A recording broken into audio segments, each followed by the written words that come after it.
అదేవిధంగా టీఆర్ఎస్ నుండి బీఆర్ఎస్గా మారుస్తామనేటటువంటి ఒక కీలకమైన నిర్ణయం తీసుకోవడం జరిగింది అధ్యక్ష.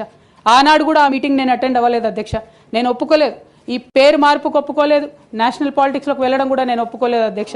అంటే ఒక మాట అధ్యక్ష, ఇట్లాంటి హౌస్లో చెప్పొచ్చో లేదో కానీ తెలంగాణలో ఏం పీక్ కట్టలు కట్టినామని నేషనల్కి పోయి చేస్తాం అధ్యక్ష. మనం ఎన్ని పనులు మిగిలినాయి అధ్యక్ష తెలంగాణలో చేయాల్సినాయి? 2 పెద్ద రివర్స్లో, ఒక పక్క గోదావరి, ఇంకో పక్క కృష్ణ, 1,89,000 కోట్లు ఖర్చు పెట్టినాం అధ్యక్ష. కొత్తగా ఇచ్చిన ఆయకట్టు ఎంత అంటే 14 లక్షల ఎకరాలు అధ్యక్ష. 1,89,000 కోట్లు అంటే ఎంత అధ్యక్ష? 1,00,000 కోట్లు ఖర్చు పెడితే 20 లక్షల మంది పేద ప్రజలకు ఇంటికి 5 లక్షలు వేసుకున్నా 20 లక్షల మందికి పేద ప్రజలకు ఇల్లు ఇవ్వచ్చు అధ్యక్ష మనం. కానీ 1,89,000 ఖర్చు పెడితే అధ్యక్ష జరిగింది ఎవరికి, ఒరిగింది ఎవరికి అంటే ఒక వ్యక్తి 1989లో కంపెనీ పెట్టుకున్న ఆయన మన తెలంగాణ వచ్చిన తర్వాత ఫోర్బ్స్ జాబితా ఉంటుంది అధ్యక్ష, దాంట్లో 45వ స్థానం ఒక కాంట్రాక్టర్ దక్కించుకున్నాడు అధ్యక్ష.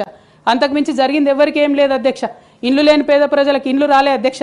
కానీ ఆ కంపెనీకి మాత్రం 1,02,666 కోట్ల విలువైన ప్రాజెక్టులు ఒకటే కంపెనీకి పోయింది అధ్యక్ష.